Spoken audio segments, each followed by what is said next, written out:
buenas noches, amigos televidentes. Bienvenidos a un nuevo episodio de Focos y de su segmento Zoom. El golpe de Estado para evitar la guerra. ¿Nació muerto? El golpe de Estado del 15 de octubre de 1979 de la Juventud Militar fue concebido y organizado por el ingeniero Rodrigo Guerra y Guerra y su hermano el teniente coronel René Guerra y Guerra. Su principal objetivo era evitar, abortar la guerra civil que avanzaba cada vez con más fuerza, por medio del cese a la violencia del Estado y el respeto a los derechos humanos, la democratización política y las reformas económicas y sociales.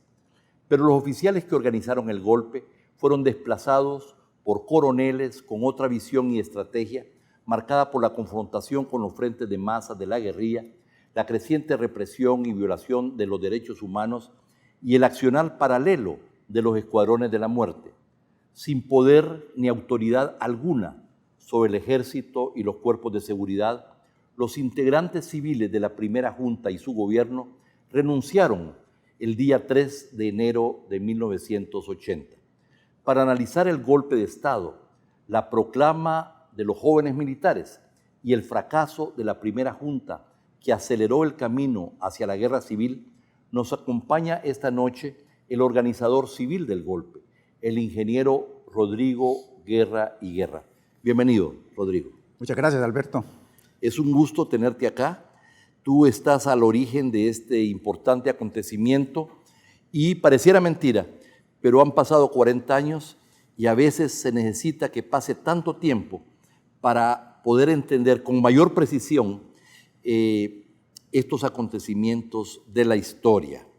En la década de 1970, los gobiernos militares perpetuaron fraudes electorales y violaciones a los derechos humanos, particularmente al movimiento social vinculado a los frentes de masa de la guerrilla y a líderes religiosos y feligreses de las comunidades de base de la Iglesia Católica.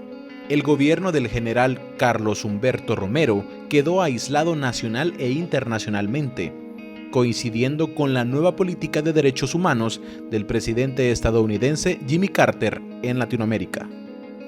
Ante el deterioro creciente de la situación política, la agudización de la confrontación social y el aislamiento nacional e internacional del gobierno, se produjo el golpe de Estado de la Juventud Militar el 15 de octubre de 1979. La proclama a la nación de las Fuerzas Armadas y la conformación de la primera Junta Cívico-Militar de Gobierno. Esta junta estaba integrada por 2 militares y 3 civiles, el teniente coronel Adolfo Majano, el coronel Jaime Abdul Gutiérrez, el ingeniero Román Mayorga Quirós, el doctor Guillermo Manuel Lungo y el ingeniero Mario Andino.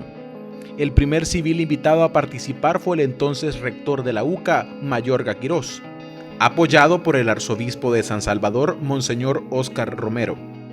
El golpe de Estado fue concebido y organizado por el ingeniero Rodrigo Guerra y Guerra, junto con su hermano, el teniente coronel René Guerra y Guerra. Su principal objetivo era evitar la guerra civil, que avanzaba con más fuerza, por medio del cese a la violencia del Estado y el respeto a los derechos humanos, la democratización política y las reformas económicas y sociales. Pero los oficiales que organizaron y lideraron el golpe fueron desplazados por coroneles con otra visión y estrategia, marcada por la confrontación con los frentes de masas de la guerrilla, la creciente represión y la violación de derechos humanos, sumado al accionar paralelo de los escuadrones de la muerte. Sin poder ni autoridad alguna sobre el ejército y los cuerpos de seguridad, los integrantes civiles de la primera junta y su gobierno renunciaron al concluir diciembre de 1979. La primera semana de enero de 1980 se conformó la segunda junta de gobierno, resultando del pacto entre la Fuerza Armada y el Partido Demócrata Cristiano, integrada por Antonio Morales Ehrlich y Héctor Dada Iresi. Morales y Dada, junto a otros miembros del gobierno, renunciaron 2 meses después, cuando fue evidente la estrategia contrainsurgente de reformas y represión que impulsaría en la tercera junta de gobierno, a la que se sumó el ingeniero José Napoleón Duarte. A partir de entonces quedó despejado el camino hacia la guerra civil que enlutó a El Salvador en la próxima década. El golpe de Estado de octubre de 1979 fue un parteaguas en la historia nacional, un golpe de Estado para evitar la guerra que nació torcido, precipitando y potenciando la guerra civil de El Salvador. La primera pregunta obligada es ¿por qué, cuándo y cómo surgió en ti y en tu hermano René la idea que había que impulsar un golpe de Estado? Eso sucedió en enero de 1979. Nosotros llevábamos ya 7 años discutiendo la realidad nacional, pero los acontecimientos se habían presentado de tal manera que estábamos al borde de una terrible crisis que quisimos evitar. Y no había más remedio en ese momento, del 79, que deponer al gobierno. Bueno, ya habían habido 2 fraudes electorales, el del 72 y el del 77. Y los gobiernos, en este caso del PCN, tenían no solamente un problema de legitimidad de origen, pero también de desempeño, con los problemas de la represión, la violación de derechos humanos, etc. Por eso mismo, nuestro movimiento que culminó en golpe de Estado el 79 comenzó en 1972, después del fraude electoral de marzo de 1972. ¿Cuáles fueron los objetivos y la filosofía misma de este movimiento que llevó al golpe? Bueno,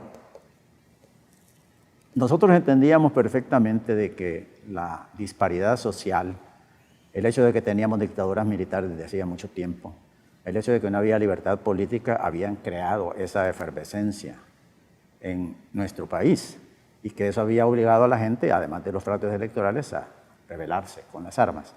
Y teníamos que encontrar la forma de cómo curar esas causas que causaban la enfermedad, digamos así. Pero bueno, la guerrilla surgió precisamente y se fortaleció después de ese fraude electoral del 72, como dice Eduardo Sancho, Fermán Cienfuegos, que fue el líder de la Resistencia Nacional y miembro de la Comandancia General. Eduardo dice, si hubieran respetado las elecciones del 72, nunca hubiéramos podido organizar la guerrilla. Como no se hizo eso y se continuó bajo el mismo camino, lo que vimos es un movimiento guerrillero fuerte con su frente de Mansa en ascenso ya para el 78-79. Y además de eso, alrededor en el mundo también existían otros movimientos y estaba la guerra de Vietnam, que servía como un ejemplo, digamos, de cómo un pueblo se rebela. En Sudamérica también había levantamientos, en varios países, el contexto nacional e internacional. Y el vecino Nicaragua, los sandinistas tomaron el poder precisamente el 19 ya el 79. de junio del 79. Bueno, entonces, ¿cuál sería la estrategia política? Primero, estudiar y conocer verdaderamente las causas que nos habían llevado a eso. Segundo, determinar un programa que justamente evitara esas causas para encauzar al país hacia la democracia y hacia el desarrollo y sobre todo el respeto a los derechos humanos. Bueno, pero eso te dirían que eso es poesía, que es muy bonito, que es muy importante desde el punto de vista de la cuadratura político-estratégica. Cómo eso iba a prevenir el movimiento insurreccional y eventualmente la guerra que vendría. Porque las soluciones nosotros no las inventamos nosotros per se, sino que estudiamos la historia. Habíamos estudiado antecedentes en otros países, por ejemplo el caso de España, la Guerra Civil Española, el caso de China, libros importantes como El porqué de las rebeliones, en fin, había mucha información académica como para poder estudiar la forma en que eso se había creado, esas crisis, y cómo se podían solucionar. Háblanos de la proclama de la Fuerza Armada que tú mismo escribiste y del mismo programa económico. Brevemente. En realidad, sí, me tocó terminarla, completarla. Hubo algunas contribuciones, por ejemplo, de un amigo que se llama Ricardo Navarro, que inyectó el tema de los derechos humanos, de Julio Oliva, el aspecto jurídico que la justificaba, ¿verdad? Pero también se vio influenciada por 5 libros históricos. Uno de ellos, quizá el más importante, es El Salvador, la tierra y el hombre. De David Browning. Que justamente explica los antecedentes históricos del estado de insatisfacción que existía en las masas rurales. Bien, pero bueno, ¿qué contenía esta proclama? Primero, la dividí en 3 partes. Primero, aquí está, precisamente. Esa es la proclama. Esta es la original, copia del original. Sí, el original lo tenemos por aquí también.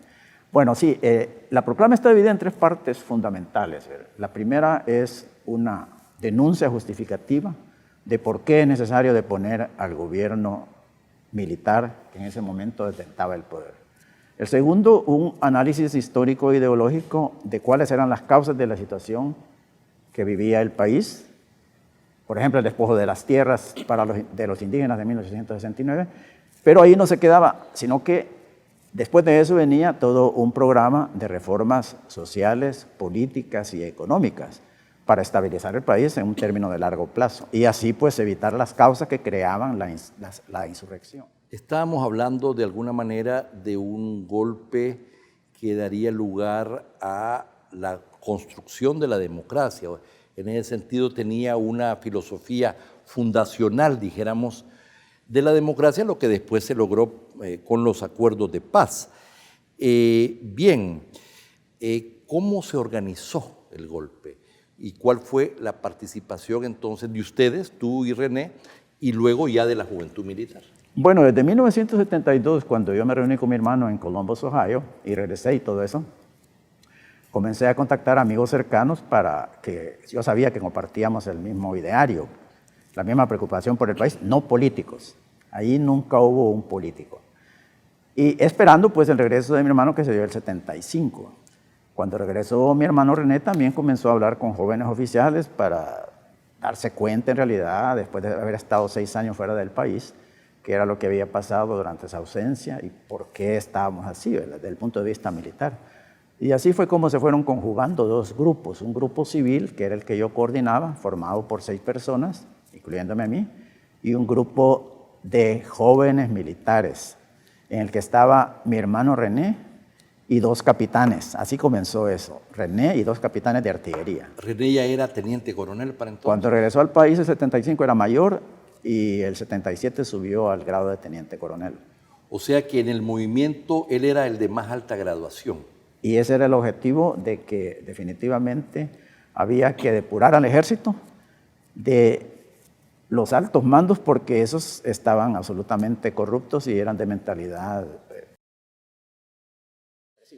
Las conversaciones con Monseñor Romero, tú fuiste a buscar a Monseñor Romero para compartir con él las razones, la filosofía del golpe y me imagino tal vez a pedirle su respaldo.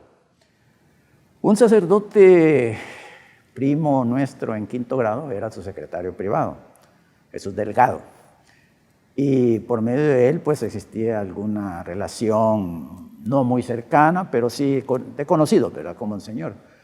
Cuando nosotros nos damos cuenta en el 77 que comienza él su predicación de profeta, porque verdaderamente para mí fue un profeta y creo que para mucha gente también, nos dimos cuenta pues que coincidíamos con mucho de lo que él predicaba, respeto a los derechos humanos, cambio de estructuras en el país, ¿verdad? Mayor justicia para las masas.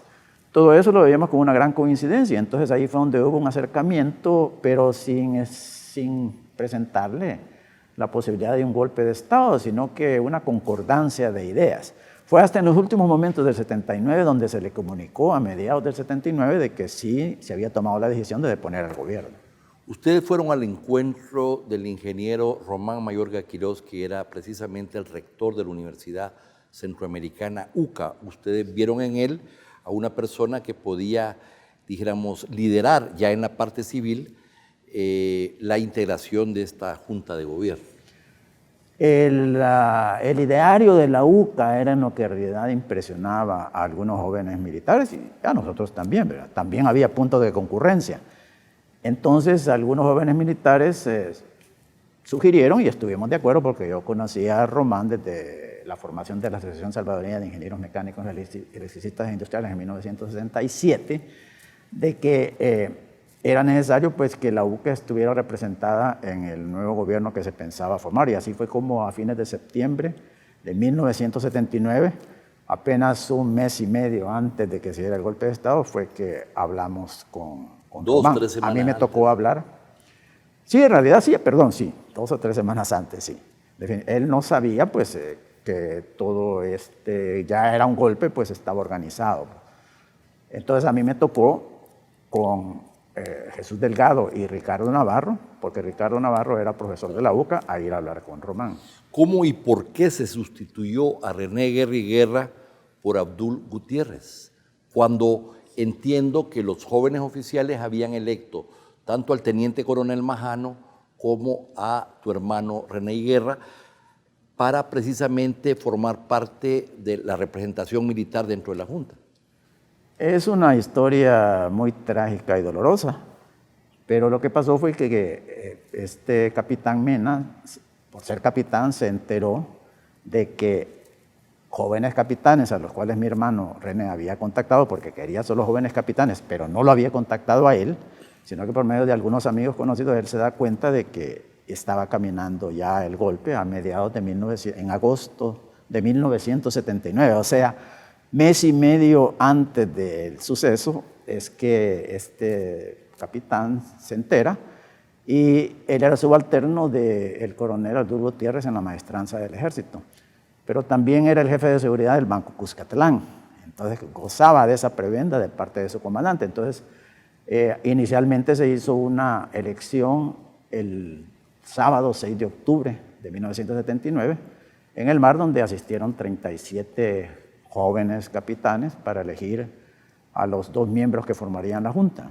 Yo había sugerido a Majano, porque necesitaba otro más además de mi hermano, y entonces en esa votación, en primer lugar queda Majano, y en segundo lugar queda mi hermano. Y Gutiérrez creo que saca un voto en esa votación. Entiendo que Mena Sandoval después organizó Al día siguiente, sin estar todos los oficiales que habían participado en la elección anterior, Mena Sandoval organiza otra elección y todavía no nos explicamos cómo en esa elección, bueno, el objetivo era seleccionar a Gutiérrez, dejar a Majano, seleccionar a Gutiérrez y desplazarme. Y así fue como llegó Abdul Gutiérrez a la Junta en sustitución del líder militar del golpe, René Guerra y Guerra. Vamos a ir a un corte comercial, no nos cambien.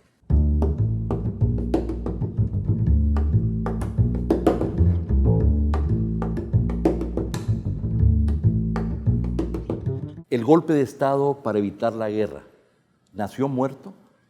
Conversando con Rodrigo Guerra y Guerra, el organizador civil del golpe, junto con su hermano, el teniente coronel René Guerra y Guerra. Bueno, este acontecimiento es importante porque no solamente se enteró Abdul Gutiérrez, pero además fue electo por otro grupo de militares para ir a la Junta y de alguna manera le comió el mandado, como diríamos en buen salvadoreño, a tu hermano René Guerra y Guerra, y a mi juicio en este episodio, ¿verdad? Es la génesis precisamente del cambio que hubo respecto al proyecto original, porque entiendo que fue Abdul Gutiérrez entonces que nombró al coronel García, al coronel después general Vides Casanova, a los directores precisamente de los cuerpos de seguridad que no tenían la concepción original de democratización, de respeto a los derechos humanos, que estaban, dijéramos, orientados bajo otra visión. Y todo indicaría que a partir de entonces comenzó a torcerse el golpe antes de nacer. Así fue. El 8 de octubre, que era día lunes, tengo grabadas todas las fechas, pues es claro, ¿verdad?, que las tengo grabadas, tengo que tenerlas grabadas. Nos enteramos de que en efecto había sucedido esa segunda votación. Es irónico porque en lo que estaban desplazando a mi hermano René esa noche del 7 de octubre, domingo, yo estaba terminando la redacción de la proclama. Entonces decidí, mi hermano y yo, bueno, ¿y qué ha pasado aquí? No nos explicamos. Francamente, llenos de desconcierto y de desilusión, decidimos, bueno, esto no va a salir bien. Ya no continuamos. Pero en eso hicimos algunas consultas por medio de nuestro primo como Monseñor y él nos decía, bueno, miren, esto ya no se puede detener, hay que lograr de que los jóvenes oficiales se consoliden. Y por otro lado, nosotros teníamos en nuestra mente aquello de que había que evitar que las instituciones armadas, que los grupos armados, que eran muy belicosos, más belicosos que los de Nicaragua, tomaron el poder como en efecto ya casi lo estaban logrando. Rodrigo, precisamente en este libro tú describes estos acontecimientos con mucha precisión. Para mí, que acabo de leerlo, no lo había leído, se me terminó de aclarar la historia, que a pesar de que yo participé en estos eventos hay vacíos que me quedaron claros. Y entre otros que entonces ustedes perdieron de alguna manera la conducción del proceso, la conducción de lo que iba a ser el gobierno, y se plantearon, tu hermano y tú, hasta retirarse. Y entiendo que Monseñor Romero los animó también a continuar, y también otros miembros de la Juventud Militar. Este es un tema fundamental, ¿verdad?, en la precisión histórica. Y definitivamente nosotros no es que quisiéramos decir de que vamos a echarle la culpa a Monseñor Romero porque continuamos, de ninguna manera. Sí. Pero al saber que teníamos todavía su acuerpamiento y de algunos jóvenes oficiales también que le pidieron a mi hermano que no se retirara, entonces sabíamos que había alguna manera de entrar dentro del proceso, continuar más bien, y tratar de enderezarlo, a pesar de que ya estaba contaminado. Estamos hablando de una semana antes del golpe. Finalmente tu hermano decide, su hermano que lideró el golpe aceptó un puesto menor como viceministro del Interior, ¿verdad? Y tú finalmente en noviembre aceptaste la presidencia de la CEL.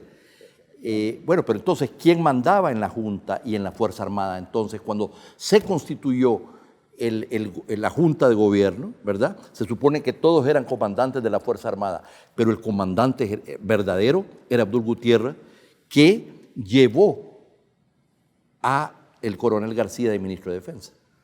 Por eso, desde la noche del 15 de octubre, cuando ya llego con Román, más bien llego en la tarde, a las 5 de la tarde, al cuartel de la Primera Brigada, al cuartel San Carlos, esa noche comienza Gutiérrez a nombrar a sus piezas claves y aparece García, para sorpresa de todos, incluso pasando por la autoridad de Majano, que ya estaba allí como miembro de la Junta, nombra unilateralmente Gutiérrez a García, y así empezó a nombrar a los otros miembros del estamento militar que lo acuerpaban.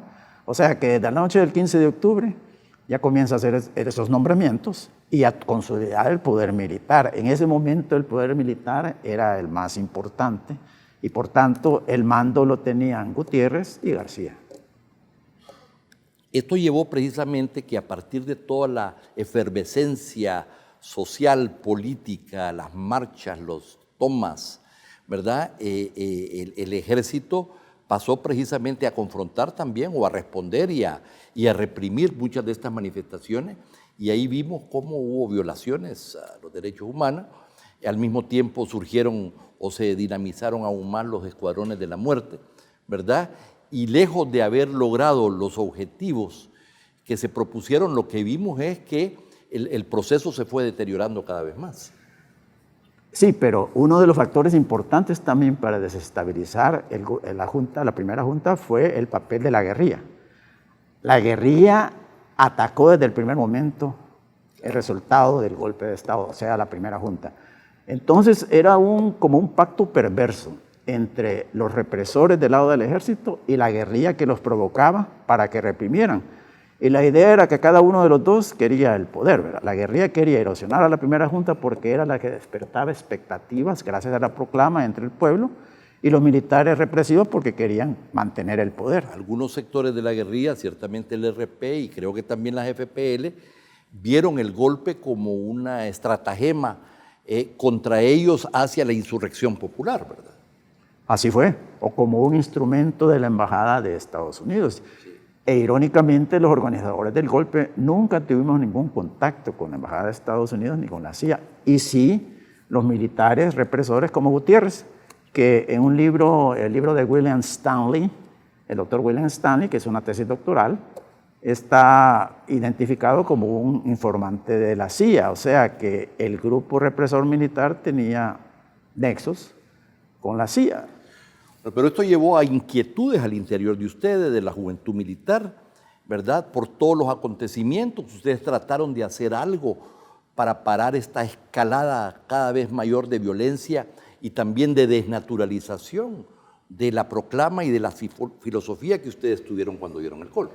Definitivamente, y entonces tratamos de que por medio de la comunidad jesuita y por medio de Monseñor, pues se tratara de buscar unos ciertos contactos que ya pues eran respetados por la guerrilla para pedirles pues que dieran una pausa, pues si Monseñor lo pedía, pues, aunque él esperaba que se cumpliera la proclama también, lo dijo desde el principio, ¿verdad? Entonces no nos daban tiempo para que se cumplieran los objetivos de la proclama.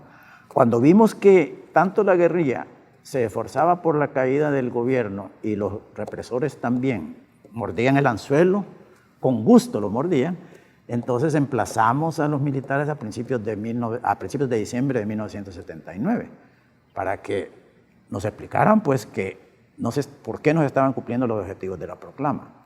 Y así pues se llegaron a otros sucesos en el mes de diciembre, donde vimos que hubo un insulto a todo el gabinete el 25 de diciembre en Casa Presidencial, donde Vides Casanova regaña a todo el gabinete y le dice, miren, ustedes están ahí porque nosotros los hemos puesto.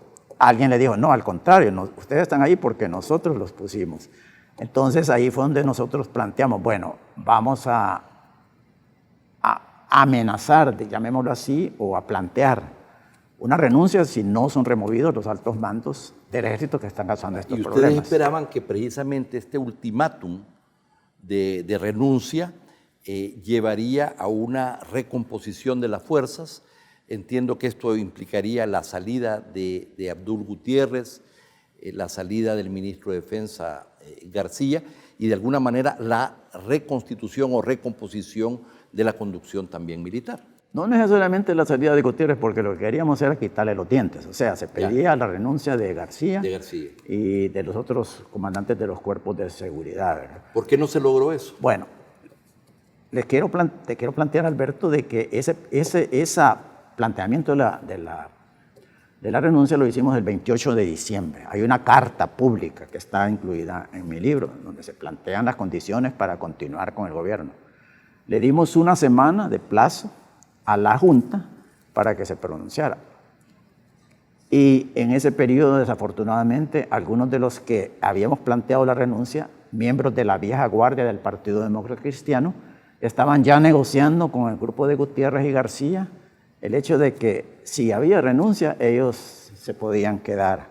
Y aceptando las condiciones del grupo militar, que era implantar una represión más profunda todavía. Esto fue precisamente lo que condujo, bueno, a la renuncia en primer lugar de la primera junta, pero no había terminado de renunciar la primera junta cuando ya habían conversaciones, de las que yo no me enteré, por cierto, ya entonces siendo miembro de la Democracia Cristiana, que condujeron y que luego, pues lo supimos, esas conversaciones ya condujeron a la conformación de la segunda Junta de Gobierno. Lo que yo no sabía, o sea, yo no supe del inicio de las conversaciones, lo supe ya después, antes de la conformación de la Junta, pero lo que yo no sabía, que me parece y que tú aportas en tu libro también, es que el hecho de que los militares, y entiendo que sería Abdul Gutiérrez y García, no sé si Vides Casanova, estuvieran conversando con los demócratas cristianos al más alto nivel, eso fue algo que les permitió a ellos, ¿verdad?, básicamente ignorar las presiones o las reivindicaciones de la misma juventud militar y sentirse que ya había un recambio en la conformación de la segunda junta.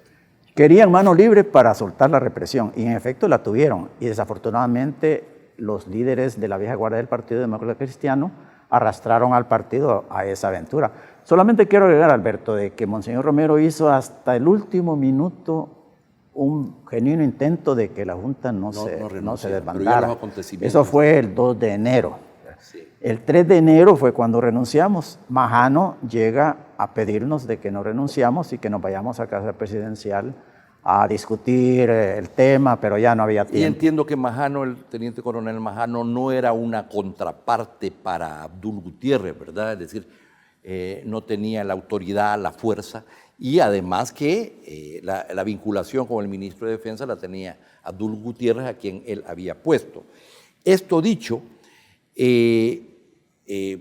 viene la segunda Junta de Gobierno, se confirmaron las razones de la segunda Junta, los militares hicieron exactamente lo mismo, si no peor, y eso nos llevó a varios, o a comenzar con Héctor Dada y a otros miembros de la democracia cristiana a renunciar del partido y del gobierno ese marzo de 1980.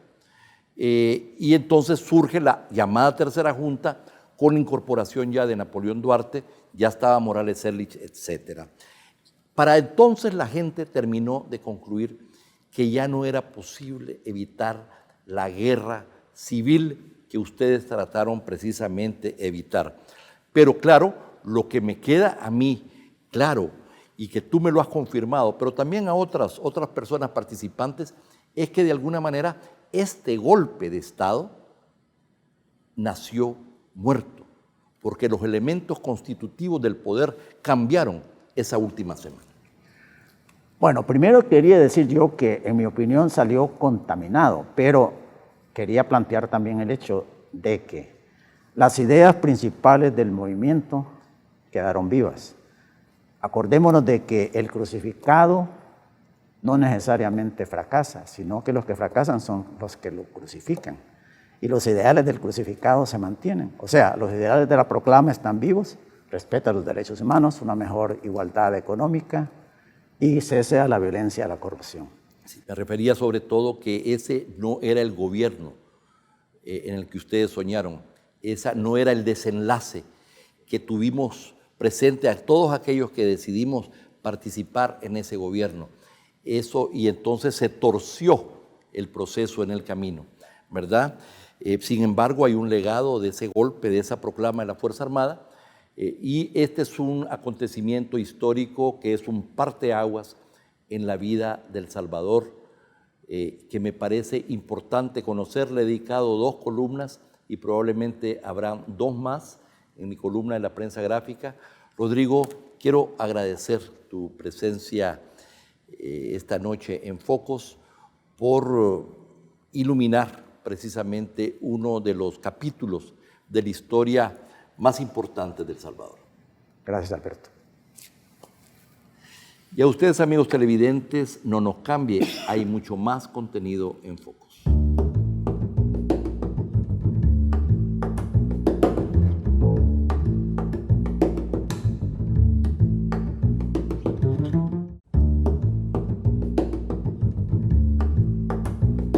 En 2018, el cambio climático golpeó de manera drástica el corredor seco salvadoreño. Sequías e intensas lluvias destruyeron más de la mitad de las cosechas de maíz y de frijoles de miles de familias que dependen de sus cultivos para sobrevivir. Hoy, en Focos, presentamos las historias de las familias que se enfrentan a esta emergencia de seguridad alimentaria. Una situación que, de no atenderse, provocará aumentos en la desnutrición, advierten las ONGs. Veamos.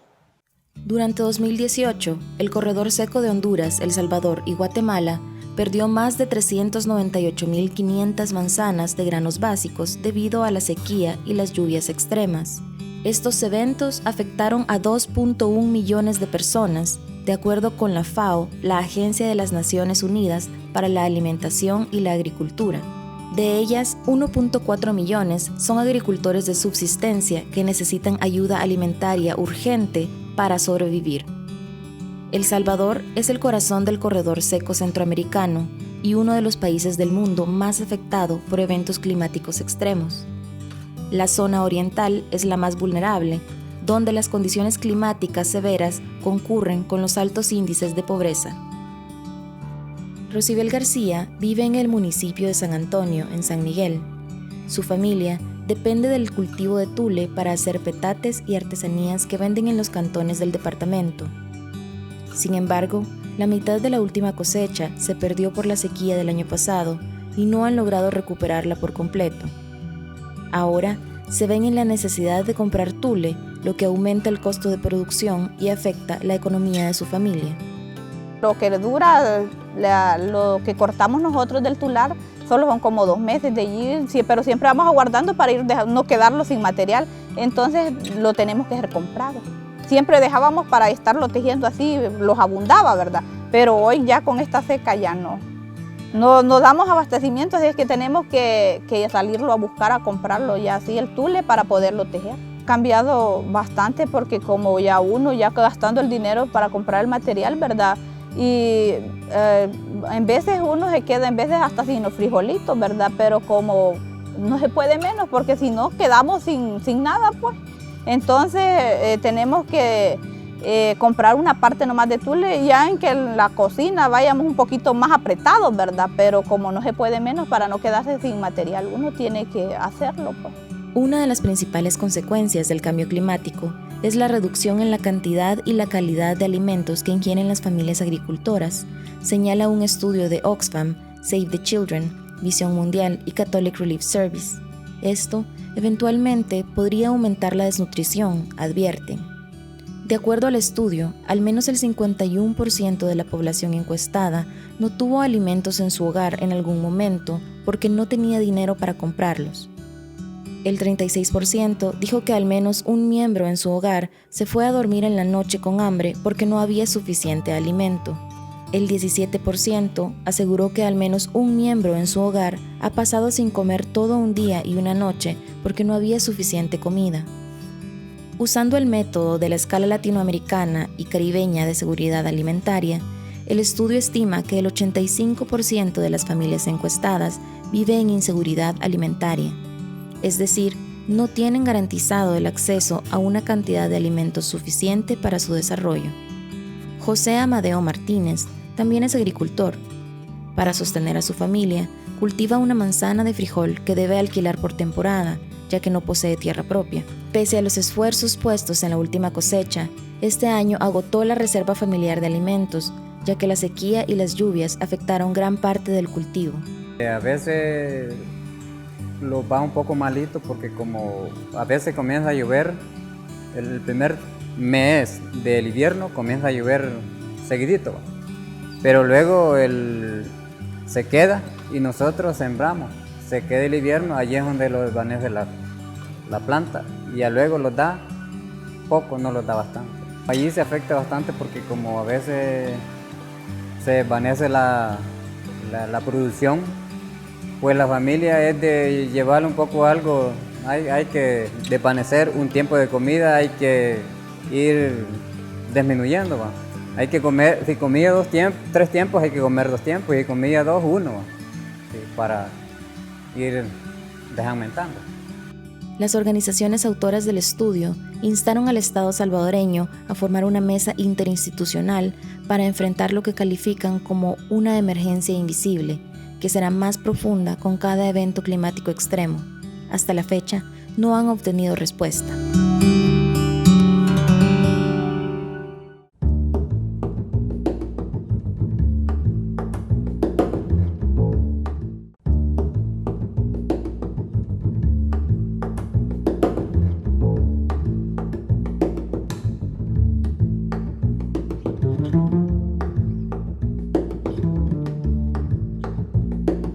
Bienvenidos a la mesa de entrevista de Matices. Saúl, buenas noches. Hola, Karen. Tenemos algunos elementos de contexto para la entrevista que desarrollamos esta noche. El 30 de julio de 2019, la Asamblea Legislativa eligió con más de 78 votos a 5 magistrados propietarios y suplentes para el Tribunal Supremo Electoral. Las fracciones de Arena, Gana, PCN, PDC y el FMLN apoyaron estos nombramientos. La elección, por supuesto, no ha estado exenta de críticas por los vínculos partidarios de los funcionarios electos. Y unos meses después, particularmente esta semana, el 24 de octubre, la Sala de lo Constitucional ha admitido una demanda de inconstitucionalidad sobre esta elección. Karen, el demandante es el abogado Salvador Enrique Anaya, quien argumenta que el proceso de elección de los magistrados vulnera el artículo 135, inciso 1 de la Constitución de la República, en lo relativo al principio constitucional de deliberación, ya que durante la comisión política y la sesión plenaria no existieron desde el demandante los espacios para deliberar y poder marcar la idoneidad de los funcionarios que fueron electos. Así es, y bueno, como sabemos, esta no es la primera vez que la Asamblea Legislativa de nuestro país es cuestionada por la legalidad de los procesos de elección de funcionarios de segundo grado. En los últimos 10 años, los diputados han sido demandados varias veces por este tipo de elección y eso, sin embargo, no ha logrado marcar un cambio sustantivo en sus prácticas. Hoy conversamos con el abogado demandante, como ya lo decía, Salvador Enrique Anaya. Bienvenido a la mesa de entrevista de Focos. Muchas gracias por la invitación. Gracias por estar con nosotros esta noche. Vamos a iniciar la entrevista. Lo primero que queremos preguntarle es porque usted aclara en sus declaraciones sobre el cuestionamiento de la presentación de esta demanda que no está en ningún momento cuestionando la capacidad, honorabilidad y prestigio de los magistrados que fueron electos por la Asamblea Legislativa. Es decir, es un tema procedimental. La Asamblea no logró cumplir el proceso de deliberación. Sin embargo, durante la discusión de los perfiles de estos magistrados a nivel público, se señaló sus vínculos partidarios, sobre todo, y ya vamos a hablar específicamente de Dora Esmeralda Martínez de Barahona, como esposa de un fundador, donante y empleado de la fracción legislativa de Gana, o, por ejemplo, el caso de Luis Guillermo Huelman Carpio, quien no es afiliado de Arena, pero trabajó como diputado y asesor del partido político. ¿Sobre estos elementos usted no consideró que era necesario pronunciarse? Pues, digamos, una demanda de inconstitucionalidad se puede formular por varios motivos. Con franqueza, digamos, decidí en este momento plantearla exclusivamente por el tema de las deficiencias en la Asamblea Legislativa para el proceso de deliberación, ¿no? Porque la Asamblea Legislativa continúa sin cumplir con las exigencias constitucionales que dice que todo proyecto de ley, o en este caso de un acuerdo legislativo, debe ser discutido. Y a la Sala de lo Constitucional, en reiterada jurisprudencia, ha dicho que discutido significa que debe haber una deliberación pública sobre, y en el caso de elecciones de segundo grado, una deliberación sobre los méritos, capacidades, experiencia de cada candidato e indicar las razones por las cuales se prefiere uno en lugar de otro. A pesar que hay reiterada jurisprudencia en ese sentido, pues la Asamblea no cumple, continúa con la tradición, voy a decirlo, o la práctica, mejor dicho, de un reparto de cuotas partidarias. No lo planteé por el tema de vinculación partidaria porque a mí no me consta. Es decir, a mí no me consta que alguno de los magistrados electos tenga una vinculación partidaria. Digamos, cuando planteo una demanda, pues lo hago sobre la base de hechos. Por ejemplo, este servidor en su momento planteó de inconstitucionalidad, y así se declaró, de la elección del expresidente del Tribunal Supremo Electoral, Eugenio Chicas, pero a mí me constaba. ¿Por qué? Porque era público, en el sentido, digamos, yo entré al sitio web del partido de FMLN y ahí parecía que el señor Eugenio Chicas era miembro de la comisión política. Ahora, Salvador, hablemos, por ejemplo, del caso de la nueva presidenta del Tribunal Supremo Electoral. Ya Saúl lo estaba mencionando, Dora Esmeralda Martínez de Barahona. Ella, en este caso, es esposa de un fundador, de un donante y de un empleado de la fracción legislativa de Gana. Pero él es empleado de la fracción legislativa de Gana. ¿Ese vínculo no alcanza o no es suficiente para objetar su perfil? Yo no lo creo, pero además de eso, es la esposa. O sea, ¿por qué vamos a asumir, francamente, digamos, que la esposa de un empleado de Gana tiene una vinculación o que va a tener una dependencia del partido político? ¿Y cómo establecemos los límites? Repregunto porque hay jurisprudencia también ya de la Sala de lo Constitucional que discute justamente este elemento sobre los vínculos formales y los vínculos materiales de los funcionarios de segundo grado que se tienen que discutir. Entonces, ¿cómo establecemos los límites? Vaya, en este caso usted dice es la esposa. O sea, no advierto ninguna causa por la cual tendría ella que ser, digamos, por ese tema, ¿no? Por ese tema, de no ser considerada como ser magistrada del Tribunal Supremo Electoral, porque no es algo que le están atribuyendo a ella. Es que vamos, a mí francamente, digamos, ese discurso de decir, como es la esposa de un empleado de Gana, entonces, a mí ese discurso me preocupa, francamente, porque implicaría, digamos, que vamos a asumir que las mujeres van a depender de la visión política del esposo. Bueno, en este caso no es que se trate de una mujer, es un poco más la discusión del conflicto de interés. Pues no advierto, personalmente no advierto ningún conflicto de interés, digamos, de ella, porque ni siquiera dicen que ella haya sido empleada de Gana o que ella, digamos, tenga un vínculo con Gana, sino que se le atribuyen al esposo. ¿Y en el caso de Huelman? En el caso de Huelman, voy a comentar. Él, digamos, tengo entendido que sí trabajaba, digamos, en la Asamblea Legislativa como asesor. Del jefe de fracción, de Carlos Reyes, de hecho. Francamente, yo tampoco advierto que el ser empleado de un partido político necesariamente, digamos, sea un motivo para excluir a alguien de tal. O sea, lo que hay que acreditar efectivamente es si hay un vínculo, pero yo desconozco si el señor Wellman fue en algún momento dado, digamos, aparentemente así fue, en un momento dado fue afiliado a ADENA. Si así fue y existieran las pruebas, pues entonces habría que discutir eso. Pero el ser empleado, francamente, el ser empleado no supone tampoco, digamos, ningún vínculo. Insistimos sobre este punto porque, de fondo, el sentido de poder respetar el proceso de deliberación y poder argumentar la idoneidad de un funcionario es precisamente para que no exista ningún vicio a la hora de ejercer justicia, en este caso electoral, de estar vinculado a un partido político. Sigue siendo, desde su punto de vista, muy difícil para un abogado determinar un vínculo partidario de un funcionario público, y se lo pregunto porque usted también, y lo hablábamos antes de iniciar la entrevista, en el caso justamente de Roberto Carlos Calderón, cuando también argumentó ante la sala un posible vinculación partidaria y acuerdos que pudo haber a puertas cerradas sobre su elección, no dar los elementos suficientes para determinar si hay o no un vínculo partidario. Pero ahí, digamos, una acotación, digamos, en la demanda de inconstitucionalidad contra la elección del actual magistrado Roberto Calderón, digamos, no le imputé ningún vínculo partidario porque también lo desconozco.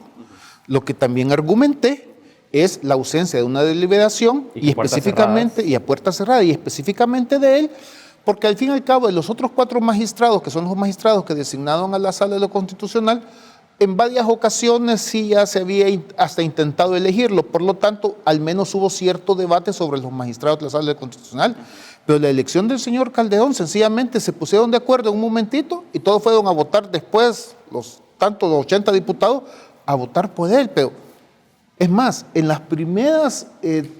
recuerdan que para la elección de magistrados de corte que se daban listas de nombres y se intercambiaban, estos son los míos y estos son los tuyos y todo, ni siquiera aparecía él. Fue absolutamente una sorpresa que el magistrado Calderón, digamos, apareciera ahí, entonces no hubo ningún debate, ¿no?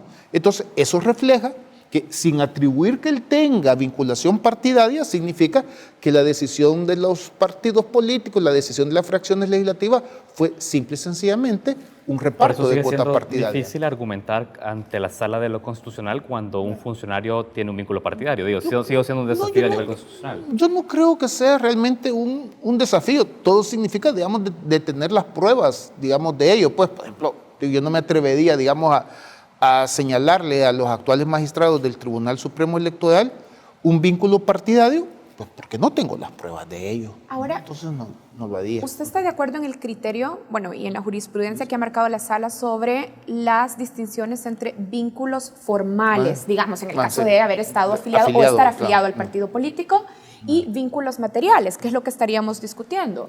Les voy a ser sumamente franco. Yo no comparto ese criterio de la sala. Yo no comparto el criterio de que la afiliación partidaria o la vinculación partidaria deba suponer la exclusión, digamos, para acceder a cargo público. Yo sé que por la experiencia política del país tenemos la tendencia a decir, uy, como se está en un partido político hay que excluirlo, aunque pero el artículo francamente... 208 de la Constitución, en el caso de los magistrados al Tribunal Supremo Electoral, claramente dice que no pueden tener vínculo con un partido político.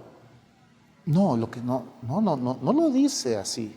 O sea, vamos a ver, el hecho de haber pertenecido a un partido político, en mi opinión, no debería de suponer tal. Eso significa como ponerle, digamos, un punto negro. Ahora bien, hecha esta acotación, que es mi consideración personal, el estado actual de la jurisprudencia es ese. Y por lo tanto hay que respetarla. Por eso decía, aunque yo no la comparto esa jurisprudencia, pero este servidor promovió la inconstitucionalidad del nombramiento de la elección, digamos, del señor Eugenio Chicas o del ex magistrado Iglesias Herrera, que también pertenecía al FMLN y era magistrado suplente de la Corte Suprema. Ese es el estado actual de la jurisprudencia. Uno tiene que cumplir y observar la jurisprudencia en el estado que está. Si uno la quiere cambiar, pues habría que verlo y todo. Tanto el jefe de fracción de Arena actual como la jefa de fracción del FMLN han dicho de que ellos sí siguieron un procedimiento en la elección de los magistrados, hubo una subcomisión que hizo entrevistas y que posteriormente hubo una elección de los 10 magistrados del Tribunal Supremo Electoral.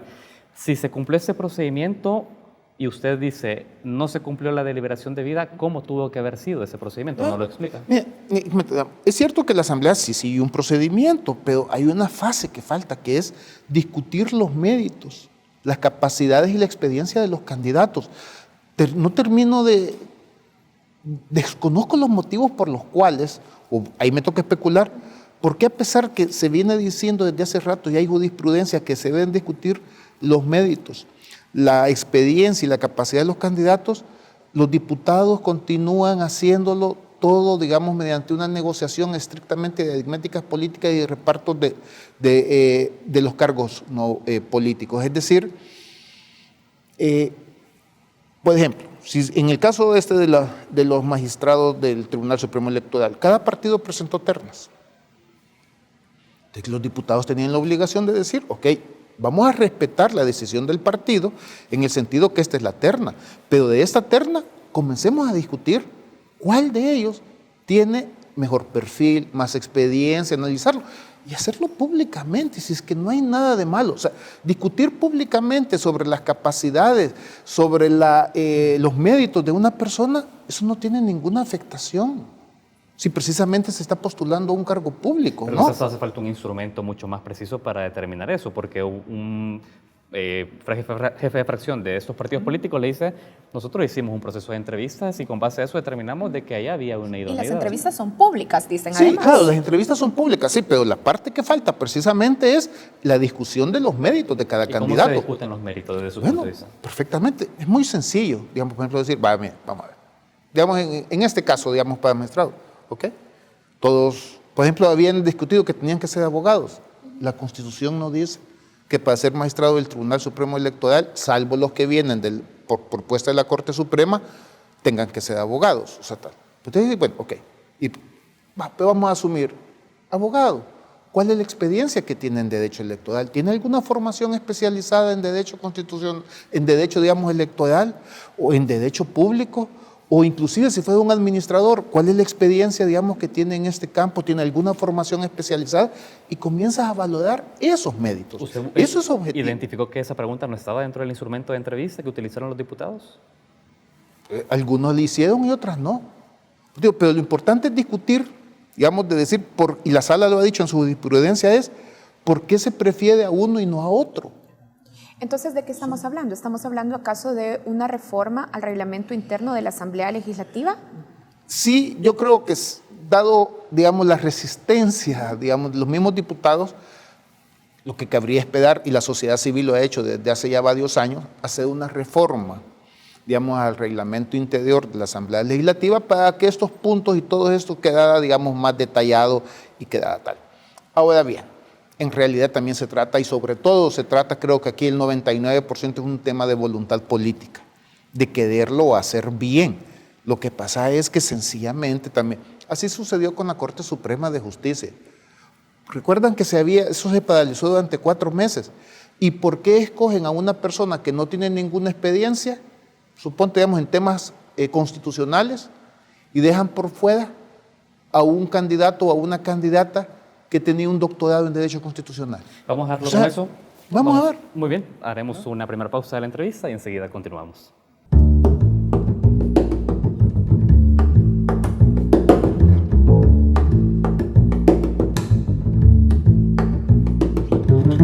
Estamos de regreso en la mesa de entrevista de Matices. La semana que acabó, la Sala de lo Constitucional aceptó una demanda contra la elección de los magistrados del Tribunal Supremo Electoral. Esta noche estamos conversando con el abogado demandante Salvador Enrique Anaya. La Constitución, y usted así lo argumenta en su demanda, habla muy brevemente, muy sucintamente sobre la importancia del debate, pero ya existe jurisprudencia que habla sobre respetar este principio de publicidad y deliberación.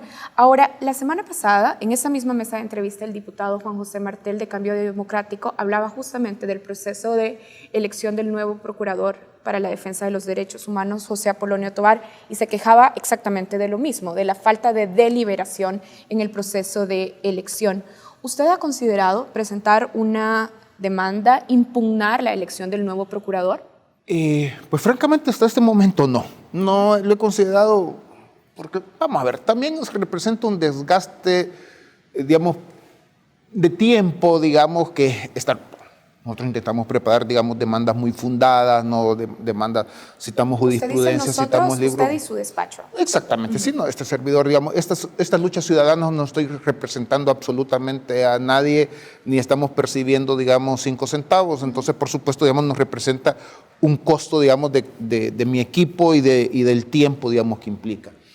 Y francamente, pues, como no había visto que la sala pues actuara, ¿no? Esta demanda se tardó casi 3 meses la sala en admitirla, tiene guardado un recurso de revocatoria por un tema exactamente igual como es la elección del magistrado Roberto Calderón, que se declaró improcedente, y les comento que la demanda es prácticamente la misma que ahora se admite, pero la otra tiene guardada ahí casi 1 año, ¿no? Entonces dice uno, bueno, vamos a ver, un tribunal. Yo sé que El Salvador no es Estados Unidos, sé que no es Inglaterra, ¿no? Donde en Inglaterra en una semana la Corte Suprema de Justicia detuvo las actuaciones del primer ministro Johnson, ¿no? Y todo. En Estados Unidos le quitan la credencial de periodista a Jim Acosta y al día siguiente y 2 días después un juez federal ordena que se lo entreguen. O sea, yo sé que eso no es así. Pero también, digamos, me parece que estar presentando demandas tal, yo creo, digamos, que alguien de seguro va a impugnar la elección, digamos, del procurador para la defensa de los derechos humanos. ¿Y usted en particular cómo decide en qué casos demandar y en cuáles no? No, sencillamente, francamente es el ánimo con el que pueda amanecer. Simple y sencillamente es eso. No tengo, digamos, una cuestión objetiva de decir tal, o sea, y lo digo así no en tono de broma, sino en el sentido de que, digo yo, bueno, este tema puede ser interesante para el país, este tema puede ser importante para el país, es necesario que la Sala de lo Constitucional se pronuncie sobre este tema. Entonces, nos ponemos a trabajar y, digamos, preparamos una... Pero sí identifica en la elección del procurador el mismo patrón. Exactamente, y advierto yo el mismo vicio, e inclusive hay otros motivos de inconstitucionalidad, digamos, que sería interesante que se le plantearan a la sala. No sé si el día de mañana voy a amanecer con el ánimo y decir, no, pues sí me voy a poner a escribir ya sobre eso. Tal vez después de esta entrevista. Que recuerdan que al menos la información periodística que con relación a la elección del procurador todavía es mucho más grave, porque se habla de que el mismo partido ADENA, ¿no?, excluyó a algunos diputados de poder participar y que participaron, no sé si 20, 25 diputados suplentes, lo cual no tiene nada de malo, pues, pero si es cierto lo que se ha dicho, digamos, a nivel periodístico, en el sentido que un diputado, 1 o 2 diputados que no habían pedido suplente, los han excluido y se ha procedido a la elección por el suplente, eso sí me parece gravísimo. La Constitución es clarísima que no hay mandato imperativo. Excluir a un diputado por decisión del partido político, tal, me parece gravísimo. Hablando de casos de elecciones de funcionarios de segundo grado, también al cierre del año pasado se discutió muchísimo sobre la elección del actual fiscal general de la República, Raúl Melara. ¿Cuál es su opinión sobre este caso? En mi opinión, el mismo vicio existe en todas estas elecciones. No hay deliberación. O sea, ¿por qué de los, no sé, 30, 40 candidatos a fiscal general, ¿por qué por qué eligieron a Raúl Melara? Que, o sea, yo lo conozco, no a Raúl, pero al menos de su perfil público, no es alguien que se dedica al derecho penal. Yo sé que para ser fiscal no es necesario, digamos, no es una exigencia constitucional ser abogado penalista, pero precisamente, si en este país el mayor problema que tenemos es de seguridad, y la Fiscalía es el ente estatal encargado de dirigir, digamos, la investigación del delito y todo, no, al menos la lógica me dice que deberíamos de buscar un fiscal que llene ese perfil, no es decir, alguien con experiencia en derecho penal, con formación especializada en derecho penal. Bien es cierto que tiene otras muchas funciones el fiscal, pero la esencial, por ejemplo, seamos francos, nadie dice, mira, vamos a escoger un fiscal que sepa de derecho notarial porque él es el representante del Estado para firmar las escrituras. Cuando pensamos en fiscal, estamos pensando en alguien, digamos, que va a dirigir la investigación del delito, que va a dirigir un equipo para la investigación del delito y la judicialización de los casos. Entonces, habría que revisar. ¿Por qué escogieron a Raúl? No lo sé. O sea, y en realidad, solamente los involucrados, y les apuesto que no todos los partidos políticos, digamos, sabrán qué es lo que que se habrá hecho, digamos, para esa elección. Entonces, creo que presentaba el mismo vicio e inclusive han de recordar que se presentaron 2 demandas de inconstitucionalidad, este servidor no suscribió ninguna y ahí muy peculiarmente la sala exigió pruebas anticipadas, que es un criterio que tampoco comparto. La sala exigió pruebas anticipadas, eso no era necesario. Y lo cierto es que ya la sala ha declarado improcedentes también esas demandas. Ya las declarado improcedentes. Tengo entendido que los demandantes no presentaron, digamos, las pruebas, no presentaron ninguna nueva demanda y eso pues ahí quedó. Ahora, la discusión alrededor de este tema también ha llevado a la aplicación de instrumentos como el baremo. Por ejemplo, nosotros conversábamos con el diputado Leonardo Bonilla, el diputado no partidario.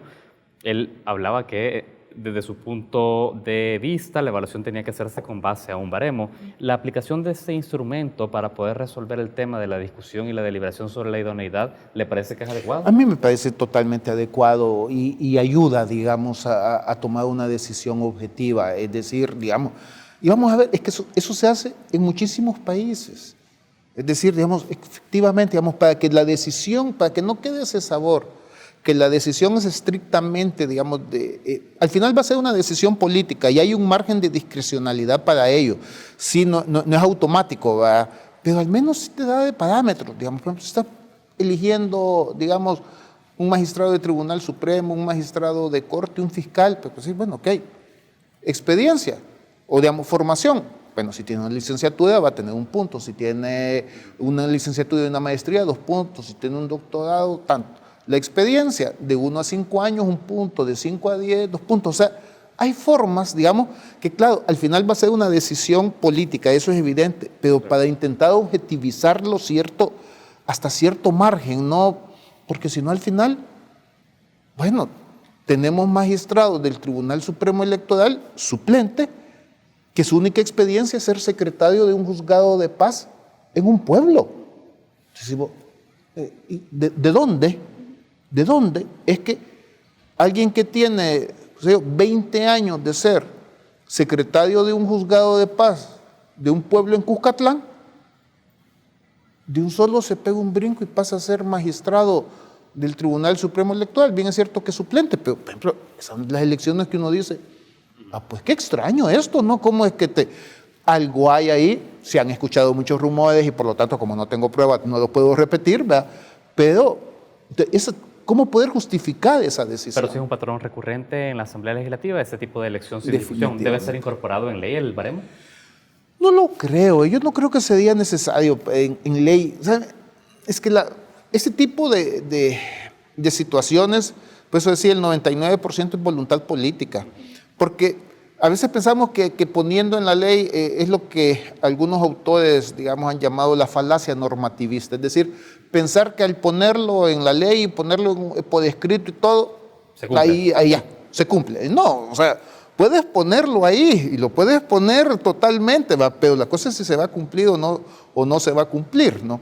Entonces, pero sería conveniente, pero creo que bastaría, digamos, hacer una referencia, digamos, por ejemplo, en la propuesta que hizo una serie de organizaciones y este servidor participó en algunas discusiones sobre eso, para la reforma al reglamento, lo que se indicaba era que, no se indicaba, digamos, cuál era el baremo, sino que lo que se indicaba era que al haber una elección, digamos, la comisión política, previo a hacer las convocatorias y todo, iba a preparar el perfil y el baremo, porque, digamos, insisto, pues no es lo mismo un fiscal que un magistrado de Corte Suprema, que un magistrado del Tribunal Supremo Electoral, pero sería conveniente definitivamente. Desde el punto de vista jurídico, ¿cómo deben discutirse los casos de perfiles que tienen procesos legales abiertos, pero aún no han sido vencidos en juicio?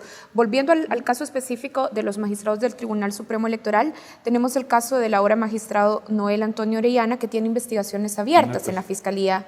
¿Cómo sopesar la presunción de inocencia y la exigencia constitucionalidad, por ejemplo, de moralidad notoria que está ahí escrita? Precisamente. Ese es un margen de discrecionalidad que definitivamente van a tener que tener los diputados. Pues, digamos, personalmente, yo creo que si no hay una condena, ¿no? Penal, no puede, por ejemplo. o penal o administrativa, digamos, porque hay personas que han estado, digamos, condenadas por el Tribunal de Ética Gubernamental, todo. Creo que si no hay una condena, yo no excluiría automáticamente a una persona, pero precisamente dentro del perfil podría decir, bueno, voy a preferir a alguien que no tenga ni siquiera las denuncias, a alguien que las tenga, por ejemplo. O sea, es decir, ahí uno va a decir, bueno, pudiera ser que esta persona, pues voy a preferir a alguien que no tiene, digamos, ni siquiera denuncia y no tiene ninguna condena, a alguien que las tiene. Pero digamos, esos son los márgenes de discrecionalidad. Recordemos que no es automático, o sea, y el ejercicio del derecho, lamentablemente, como decía un profesor, a los abogados, y a veces se traslada en todas las conductas, como que nos amueblaran la mente, ¿va? Y pensamos que las cosas son, aquí está la ley, aquí lo voy a poner, no. La ley, como decía otro autor, es un filo tan ancho, digamos, que da para interpretaciones. Y ese tema la discrecionalidad, es decir, porque llevamos ya años en esta discusión. Hay que continuar con la lucha. Con la Asamblea Legislativa. Hay que continuar con la lucha. De todos modos, los únicos que van a poder cambiar el reglamento o las leyes son los mismos diputados. Y yo creo que nos toca a los ciudadanos insistir. Alguien me decía, un amigo me decía que las luchas ciudadanas son prácticamente un ejercicio de perseverancia, ¿no? Hay que ser como la gota que cae sobre la piedra e insistir y todo, y se tienen años de insistir, y hay muchísimos otros temas donde se tienen años de insistir, y cuando vemos que no funcionan, pues ni modo, hay que recurrir, digamos, a las instituciones, que en este caso es acudir a la Sala de lo Constitucional, y ojalá que la Sala de lo Constitucional sea contundente con su jurisprudencia, ¿no? Eso le iba a preguntar justamente, cerrando esa entrevista, con base a la jurisprudencia sentada ya por la Sala de lo Constitucional en nuestro país, ¿cuáles son sus expectativas ahora que esta demanda ha sido admitida? Pues yo esperaría que procedimentalmente esté cumplido. Sí. ¿De fondo? Yo creo que la jurisprudencia de la Sala, si se sigue esa misma jurisprudencia, pues mis expectativas son que tendría que declarar la inconstitucionalidad de la elección, y si se continúa con la misma jurisprudencia y las mismas consecuencias, declarar anulado el nombramiento y ordenar a la Asamblea fijarle un plazo para que elija nuevos magistrados. Acción Ciudadana ha dicho que esto podría tener consecuencias para las elecciones de 2021. Sí, digamos, sí, pero ahí va a depender, digamos, o sea, son los mismos políticos los que están generando el problema.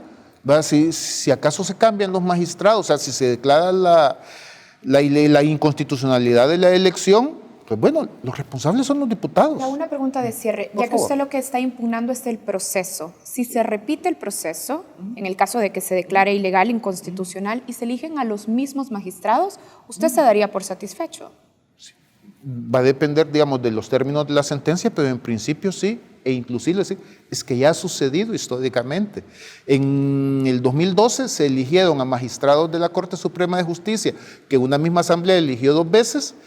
Este servidor presentó la demanda de inconstitucionalidad, la Sala declaró la inconstitucionalidad, y ya la nueva asamblea volvió a elegir a los mismos magistrados de Corte Suprema que se habían elegido antes. Díganos algo, del total de demandas que presenta de inconstitucionalidad, ¿cuántos ha ganado?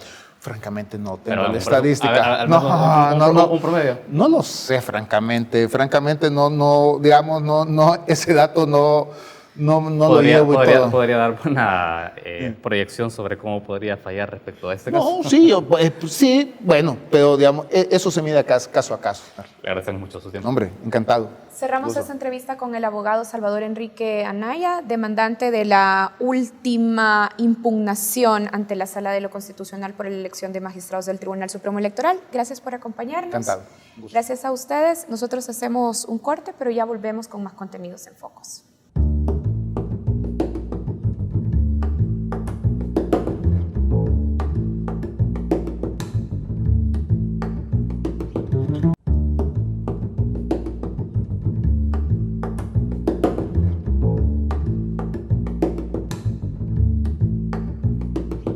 Bienvenidos a Reflejos, el segmento de análisis internacional de Focos TV. El foco de la semana ha estado en Chile. Masivas protestas estallaron en Santiago y en las ciudades más importantes del país en respuesta a la decisión del presidente Sebastián Piñera de subir el precio del pasaje del metro, uno de los más caros del mundo. Aunque la manifestación pacífica fue mayoritaria, se registraron actos violentos y daños a la infraestructura pública, a lo que el gobierno respondió con represión y decretó toque de queda y estado de emergencia. El saldo es más de una veintena de fallecidos, un centenar de heridos y más de 1.400 detenidos. Sin embargo, el aumento al transporte público solo fue la chispa que hizo explotar la crisis social en un país altamente desigual. Para analizar el tema, enlazamos hasta la ciudad de Washington, D.C.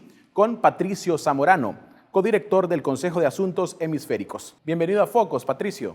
Un tremendo placer, saludos. Bien, ¿cómo entender que la decisión del gobierno chileno de elevar el costo del transporte público ha provocado manifestaciones masivas en todo el país? Bueno, ese es el tema principal. No es solamente este incremento de la tarifa del transporte público. Ese es simplemente el hecho que desborda, yo te diría, un proceso de desesperación y de frustración que la gran mayoría de los chilenos y chilenas han venido sufriendo desde el término de la dictadura. Esto es simplemente un símbolo de un sistema político y económico que es extremadamente regresivo, es muy injusto, que es demasiado neoliberal y que no tiene muchas de las prestaciones sociales que la población de Chile demanda y necesita. Chile está alimentado por un mito muy importante en sus cifras macroeconómicas, pero eso no significa que la gran mayoría de la población tenga un sufrimiento importante. Hay que recordar que, por ejemplo, un 70% de los chilenos gana menos de $700 al mes, un 50% gana menos de $500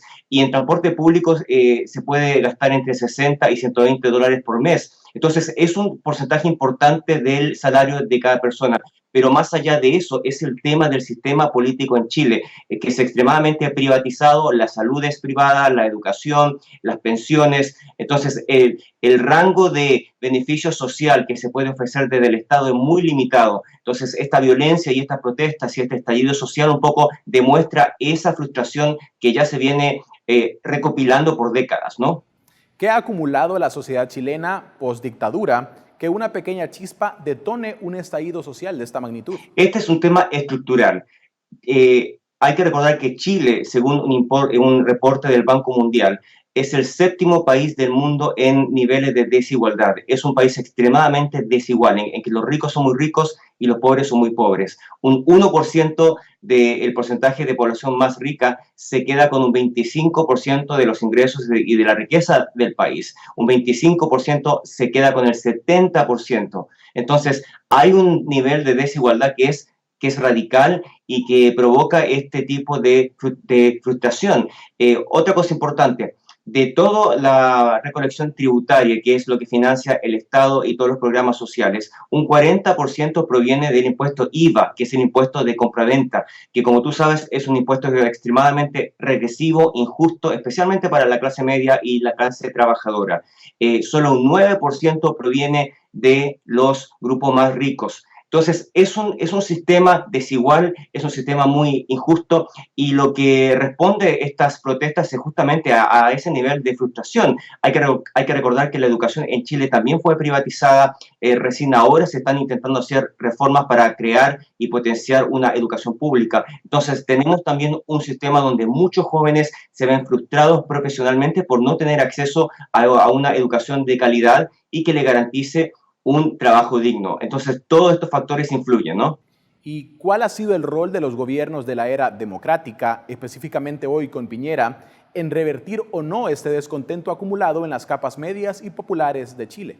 Hay que recordar que desde el término de la dictadura, todos los gobiernos, tanto de derecha como de izquierda, no han sido capaces de reformar, yo te diría, un problema estructural en Chile y que tiene que ver con el tema tributario para las empresas. Las empresas en Chile y los grandes grupos corporativos tienen formas legales para, en la mayoría de los casos, no pagar impuestos. Entonces, han cuidado que esta estructura financiera y macroeconómica se mantenga totalmente incólume, intocada, y eso es lo que ha provocado que dé lo mismo que el gobierno está en el poder. Aquí hay un tema estructural y lamentablemente Piñera no es parte de la solución. Hay que recordar que Piñera es un millonario y que pertenece a uno de los conglomerados más importantes y más poderosos de Chile desde el punto de vista empresarial. Entonces, las reformas que ha anunciado la semana pasada son muy superficiales, son muy tenues y no afectan la estructura macroeconómica y financiera del país. Es necesario redistribuir la riqueza en Chile. Esa es la reforma concreta. Se puede hacer desde el punto de vista constitucional, armando una nueva constitución, o con reformas en que todos los sectores políticos, especialmente desde la derecha, acepten que los grandes conglomerados económicos den un poco de su riqueza, puedan alimentar la arca del Estado y se pueda crear un Estado mínimo de beneficio social para millones de chilenos que lo necesitan. Y finalmente, ¿qué opciones tiene el país desde la política y desde los instrumentos democráticos para iniciar las reformas necesarias? ¿Existe posibilidad a mediano plazo? ¿Cómo lo analizas? Es un tema muy importante porque los partidos principales tradicionales de Chile que han mantenido el poder durante estos años son parte de esta estructura. Los grandes grupos empresariales y los grandes grupos corporativos han mantenido cooptado el sistema electoral. Financian a los partidos, presionan fuertemente con lobby en el Congreso y se aseguran que ninguna ley que cambie este problema estructural de redistribución injusta del ingreso puedan ser aprobados. Hay partidos al margen de los partidos grandes, Partido Humanista, Partido Comunista, partidos independientes que están intentando cambiar el modelo político y económico del país, pero no cuentan con la fuerza en el Congreso. La única forma en que se pueda hacer una reforma importante es que, primero, la población sea fuertemente activa, por supuesto, no a través de la violencia que causa muerte y causa tortura debido a la represión que estamos viendo de los militares y de la policía de carabineros. Eso es extremadamente peligroso para la gente, pero la gente tiene el derecho a expresarse y ese es otro problema. Desde el gobierno y desde el establishment se está creando una criminalización de la protesta social y eso es extremadamente peligroso para las posibilidades de reforma concreta. Entonces, la única forma es que la gente se movilice, se mantenga la presión y que también haya presión internacional. La Comisión Interamericana de los Derechos Humanos debe hacerse pesar en Chile. Naciones Unidas, a través de Michelle Bachelet, que también fue una expresidenta de Chile y que está a cargo del tema de los derechos humanos, ha anunciado que va a visitar el país. El tema de la represión militar ha sido extremadamente grave. Ya van varios muertos, cientos de heridos, miles de arrestados, en una situación que recuerda dolorosamente la dictadura militar en Chile. Ese tema, el toque de queda, el tema de la declaración de estado de emergencia, las tropas militares en las calles, ha sido traumático para el país. Esa no es la solución, pero la movilización social creo yo que es valorable y tiene que haber una presión para que los grupos empresariales cedan un poco de su poder económico, cedan un poco de su poder político y se abran a estas reformas urgentes para el desarrollo de todo el país, ¿no? Bien, muchísimas gracias, Patricio. Ha sido un tremendo placer. Saludos. Con esto concluimos Reflejos. Para ver este y otros análisis internacionales, ve a focostv.com. Ya regresamos.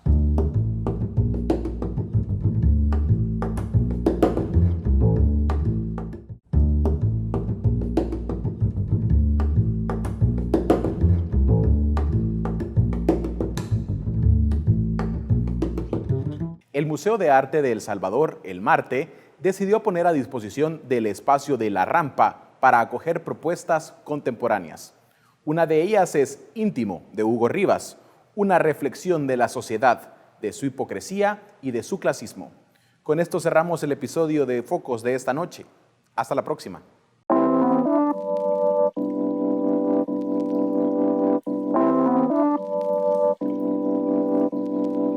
Actualmente este es el último proyecto que estuve trabajando acá en el museo, se llama Íntimo y es una muestra que tiene una intención historicista de revisión de algunos personajes que tienen que ver con el arte y con una forma de ver cómo funcionamos desde la política y desde lo identitario.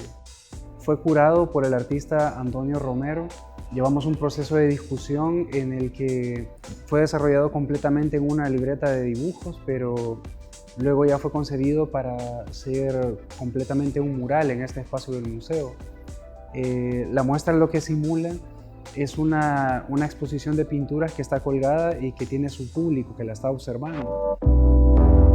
Emula casi a escala real pues una de las personas que observa las pinturas que están colgadas dentro de la muestra. Y es un personaje que podría ser cualquier hombre de la calle, o sea, va uno por la calle y se encuentra personajes así. Y en la espalda tiene un tatuaje que dice "esta vida es prestada", que es obviamente una ironía porque aparte de ser un dicho popular es un pequeño guiño pues a la condición psicosocial en la que vivimos como salvadoreños. Es un retrato de este personaje, el general, que es un personaje de la cultura del reggaetón panameño. Mi intención al retratarlo es ironizar y compararlo con el general Maximiliano Hernández, porque a diferencia de este otro militar, el eje transversal del discurso sobre el militarismo, que es toda la pieza, este personaje del general es de ficción. O sea, él no es un general real, obviamente, ¿verdad? Sino que es su personaje como artista, como músico. Entonces él utiliza toda esta parafernalia militar para hacer su música. A la gente le interesa más la ficción del personaje. Entonces por eso me interesa la comparación y el símil, porque eso dice mucho de nuestra sociedad, porque la gente conoce o reproduce los mismos acontecimientos que supuestamente conoce de Maximiliano, que son más cercanos al mito. Entonces, esa lectura desde la ficción me parece algo sumamente identitario. Este retrato de Maximiliano Hernández igual es una ironía. Yo le hice esa rosa en la boca porque representa para mí la romantización de ese personaje.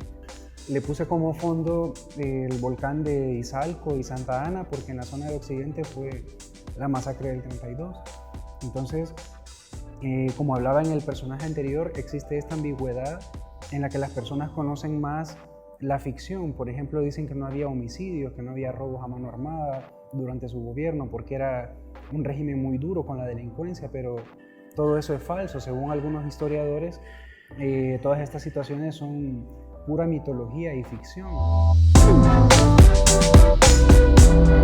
Este personaje que observamos es el mural principal de toda la muestra, es el más grande y se colocó de esta manera porque resume de alguna manera pues la ironía generalizada que hay en toda la pieza, y es un personaje que igual tuvo mucha incidencia en nuestro país en los años 90, es un retrato de Walter Mercado.